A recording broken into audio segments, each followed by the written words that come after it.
true health isn't meant to be a burden. It's meant to create space for joy, for purpose, and connection. And here's a powerful truth. Joy and connection aren't just nice extras, they're biologically protective.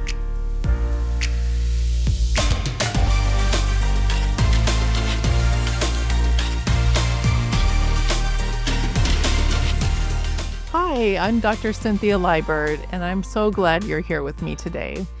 If you've been wondering how to protect your memory and keep your mind sharp, and also how to feel strong and vibrant and truly flourish as you age, you're in exactly the right place. I've been in clinical practice for almost 25 years now, and in that time, I've walked alongside thousands of patients, many of them high achievers, engineers, executives, educators, people who are used to being on top of their game. Yet they often quietly confess to me that they're starting to notice changes, forgetting names, losing focus, maybe mid-sentence, or feeling like their energy and drive just aren't what they used to be. And here's what I want you to hear today. These changes are not simply getting older, and cognitive decline is not necessarily inevitable. My goal is to help people extend their health span, those years of life spent free of disability and chronic disease. We know from cutting-edge research that we can often slow the pace of biological aging, meaning the wear and tear on your cells, and as a result, keep our brain and body younger for longer. I like to think about our health as a garden. Over time, weeds like inflammation, insulin resistance, and hidden toxins start to creep in. And if we ignore them, they spread and the garden becomes overgrown. That's when chronic diseases like heart disease, type 2 diabetes, autoimmunity, and even dementia can begin to take root. But when we notice the weeds early on and we tend the soil and we feed it well and prune what doesn't belong there, the garden thrives season after season, and your body and brain are the same way. I know this not only from my training, but from my own life. Years ago, I found myself teetering on the edge of burnout, running myself ragged with long nights on call at the hospital, 3 young daughters, constant stress, and far too little sleep. It's scary to have brain fog in your 30s. And I realized that my body was crying out for help. In hindsight, I'm grateful for the season of struggle. It set me on a quest. I didn't want to just barely survive in life, but flourish and to heal at a deeper level. And I have been incredibly fortunate to learn from some of the brightest minds in health and longevity science. Along my journey, I've discovered something powerful. We can actively change our health trajectory. We can slow the ticking clock on our cells and quiet the inflammation and create the conditions for a clear mind and a vibrant body well into our 60s and 70s and beyond. And that's what I want to share with you today. I've been blessed with some extraordinary mentors who have shaped the way that I think and the way that I care for the brain and the whole person. I trained with Dr. Dale Bredesen, a pioneer behind the ReCode program for Alzheimer's prevention, as well as the Institute for Functional Medicine. They have an intensive curriculum on cognitive decline prevention. And I learned how critical it is to look upstream at the root causes of neurodegeneration and how powerful a personalized, systems-based approach can be in protecting our memory and restoring vitality to our brains. So that ReCode stands for reversal of cognitive decline. Dr. Bredesen's research is groundbreaking. It's not a single pill, pharmaceutical drug, or a quick fix. It's a comprehensive framework that looks at why the brain is struggling in the first place. So Dr. Bredesen's research is published in journals like Aging and Journal of Alzheimer's Disease, and it showed something remarkable. When you identify the specific drivers of cognitive decline for an individual, whether it's inflammation or insulin resistance, hormone or nutrient deficiencies, toxic exposures or vascular issues or chronic infections, any number of root causes, when you address those drivers in a personalized way, the brain often begins to heal. Instead of the old way of thinking that I was taught in medical school, there's nothing you can do for memory loss. Dr. Bredesen has taught me to dig deeper. I start with a detailed assessment of the root causes. Then together, I partner with my patient. We create a tailored plan that could include optimizing nutrition, balancing hormones, improving sleep, supporting detox pathways, calming inflammation, and of course, strengthening stress resilience. And I've seen really great fruit in my practice in terms of benefits that patients are getting. They tend to come in scared and discouraged, maybe noticing early signs of memory loss. And when we go through this process, we uncover their risk factors. We start putting targeted changes in place. I get to watch them become sharp, regain confidence, and it's just really incredibly rewarding to witness someone, not only just stabilize but actually start to thrive again.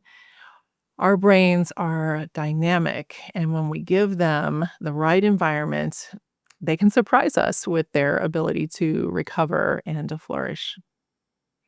I've also had the opportunity to study with Dr. Datis Karazian. He's a brilliant clinician scientist.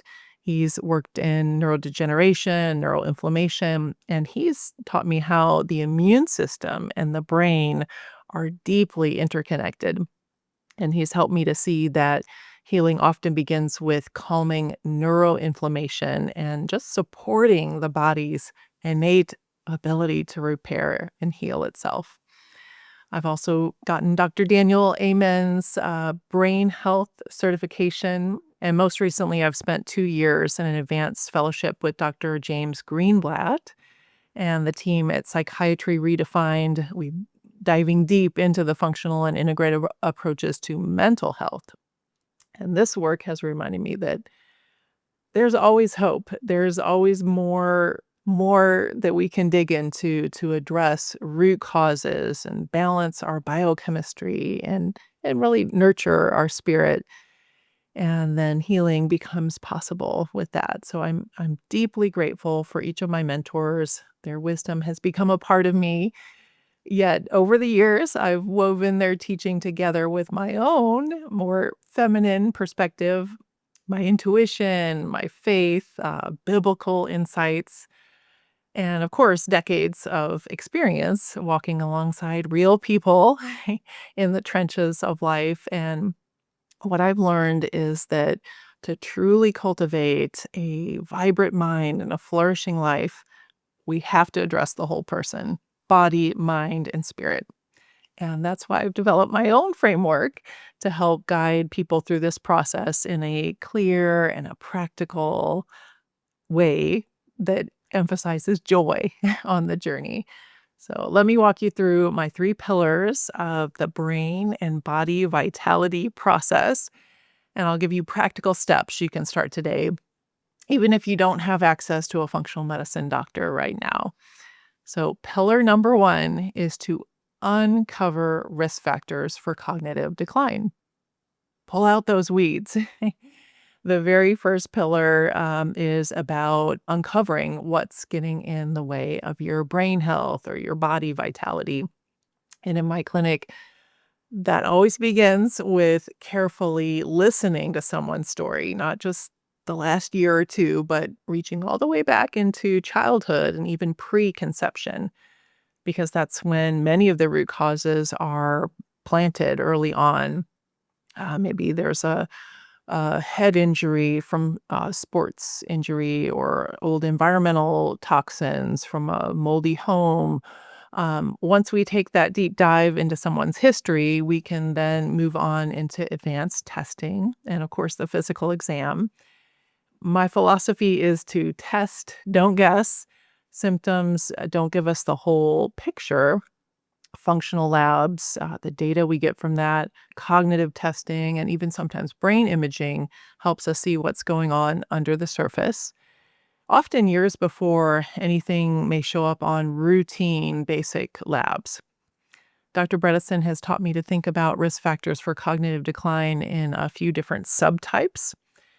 I find this so helpful because it organizes the puzzle pieces in a way that really makes sense. And I do this for every patient that I see, whether it's a 20-something-year-old adolescent seeing me for irritable bowel syndrome or eczema, or a 65-year-old with mild cognitive impairment, because it's never too early to start uncovering our risk factors for cognitive decline. And the earlier we start, the better. First, we have the inflammatory subtype. I like to describe this as a low-grade fire in the body that can smolder for years, damaging our cells, including neurons, without any obvious symptoms at times. And to find out what's happening, we look at things like a high sensitivity CRP or C-reactive protein, which tells us about inflammation. It's a blood test, and many lab values will say that you're fine under 3, but for brain protection, I like to see that value undetectable. We can also look at ferritin. We can look at homocysteine. It's a marker that can signal blood vessel damage when it's too high. Another subtype is what we call glycotoxic. It's all about how your body handles sugar. So if you're running high blood sugars or insulin levels over time, it's like bathing your brain in syrup. It damages proteins and accelerates our aging. And so that's why I pay close attention to fasting glucose, blood sugar, the hemoglobin A1C, and fasting insulin. And many people are told their blood sugar is normal because it's under 100. But I've seen the research that our brains do best when fasting glucose is closer to 70 to 85 and the hemoglobin A1C under about 5.4. Fasting insulin under 5. And so those are ranges where we see healthy, resilient neurons. Then there's the trophic or low support subtype.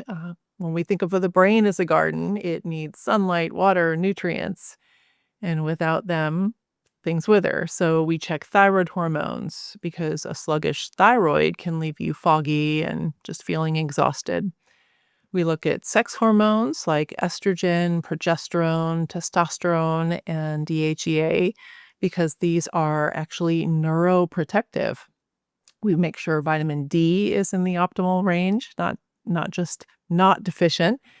And I like to see the vitamin D level between 50 and 80. And B12 is another big one.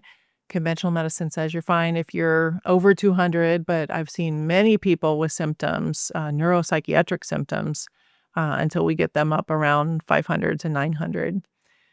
We also have to think about toxins. This is the toxic subtype, and it's more common than you might think.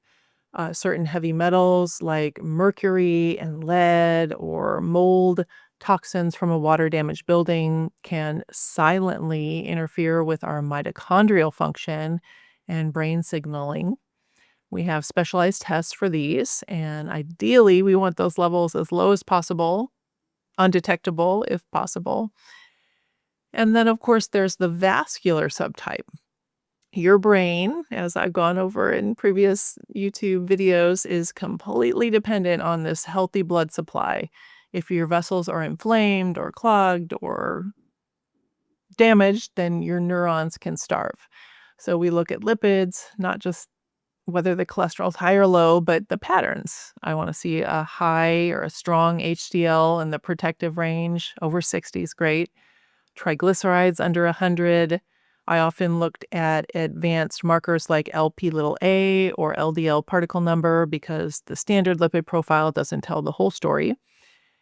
And I always keep an eye on blood pressure. Even a little bit of elevation day after day puts extra stress on those tiny vessels deep in the brain. Finally, there's the traumatic subtype, past concussions or head injuries, or even emotional physical trauma. Those, of course, don't show up on any routine lab work, but they're an important part of your story. And if that's in your history, I may recommend periodic cognitive testing or imaging to track changes over time. When we weave all of these pieces together, your history, your lifestyle, these targeted labs, maybe cognitive testing, and sometimes brain imaging, we begin to see a map. And here's the key.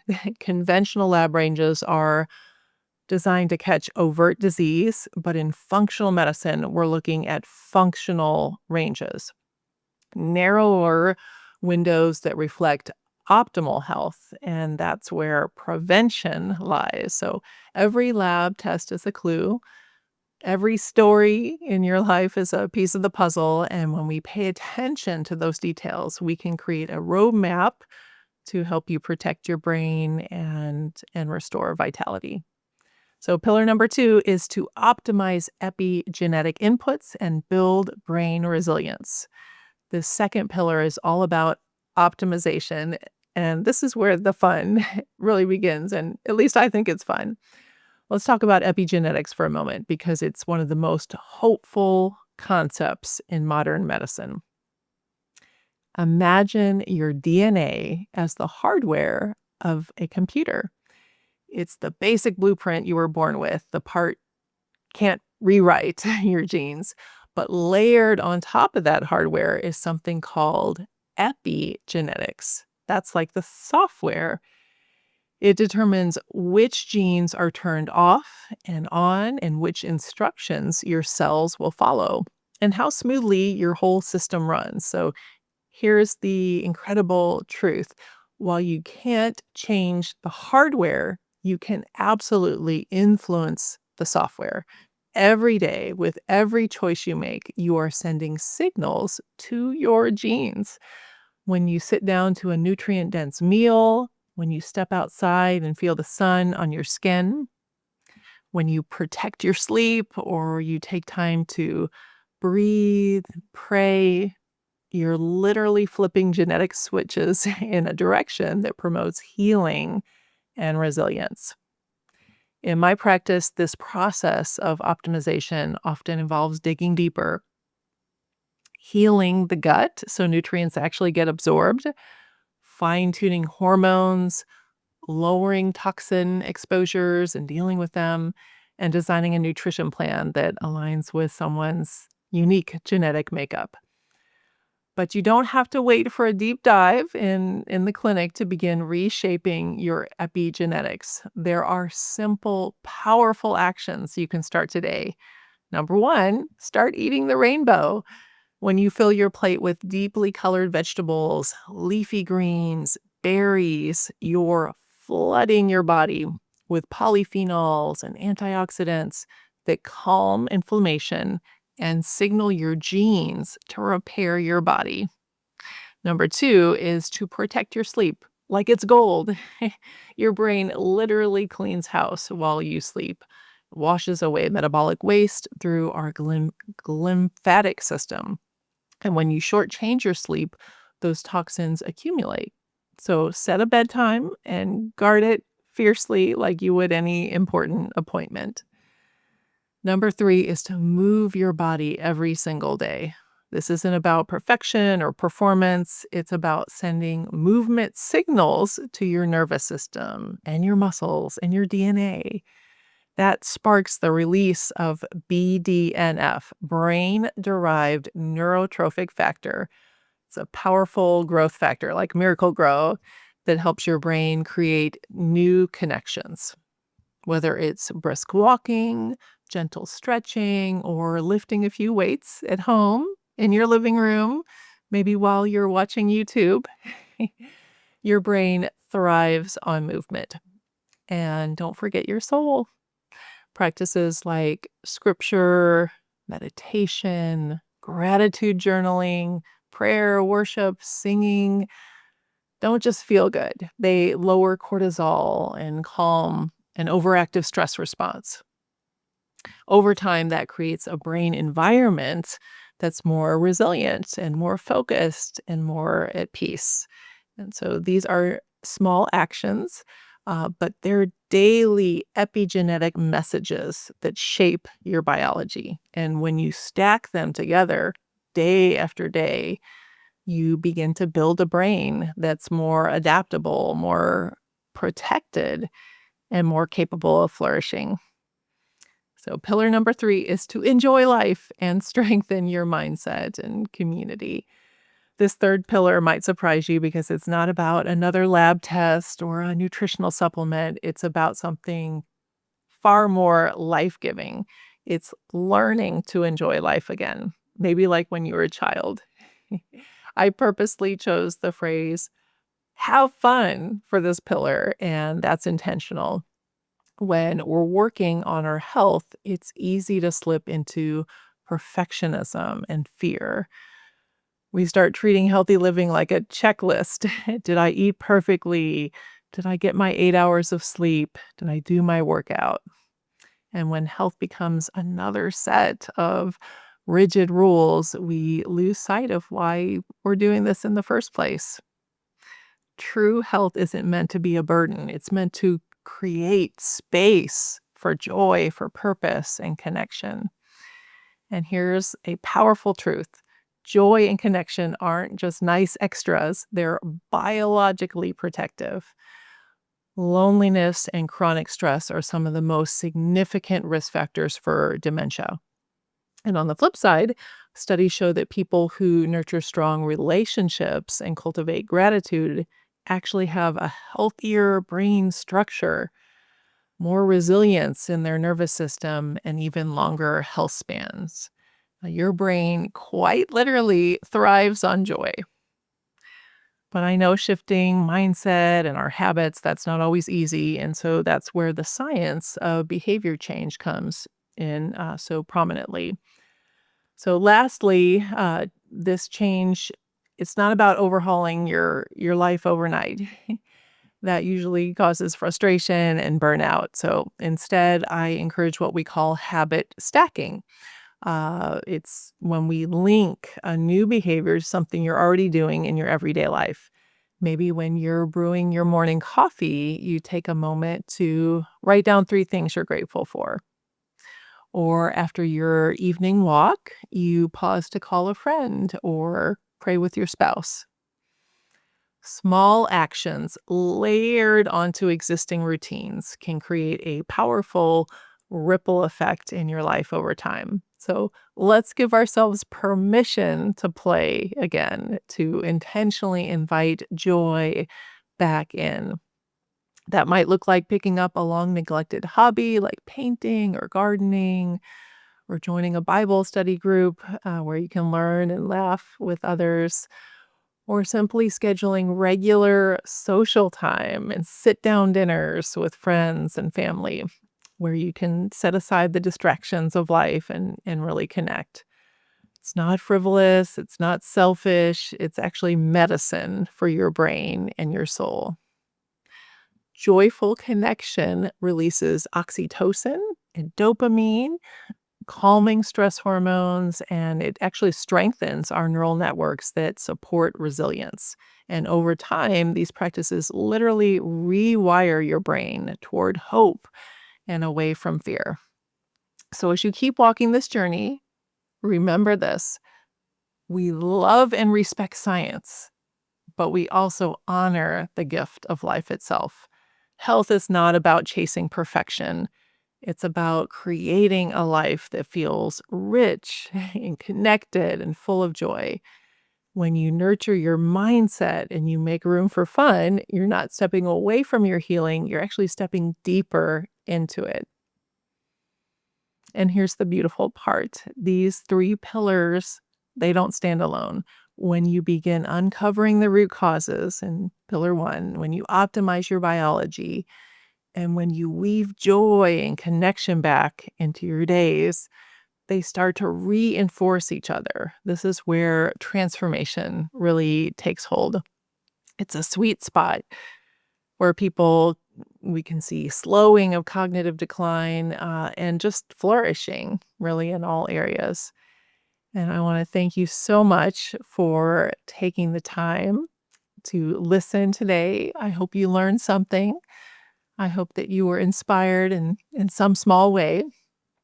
And if I've shared something that's stirring inside of you, if you want to go deeper into this, I want to invite you to be a part of our community.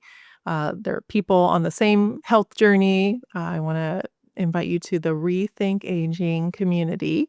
It's my online educational and mentorship where we meet monthly for longevity masterclasses, Q&A sessions, and ongoing support. You'll get access to a growing library of resources and practical guides and weekly emails and step-by-step strategies to put these principles into action in your own life. You don't have to walk this road alone. We're here for you. We can help you tend to your brain and body. You can learn more by visiting our website at caringforthebody.org. There should also be a link below this video in the show notes. Friends, thank you for letting me speak into your life today. And remember that your brain is resilient and your story matters, and there is so much hope. Until next time, be well and be blessed. Thanks for watching. If you enjoyed this episode of Rethink Aging, please like, subscribe, and share it with someone you love. For more episodes and highlights from the show, you can check out more videos right here and here. I also invite you to join the Rethink Aging community at caringforthebody.org, where you can find more resources on how to better protect your brain, strengthen your body, and live with purpose. Thanks again for tuning in, and I'll catch you in the next episode.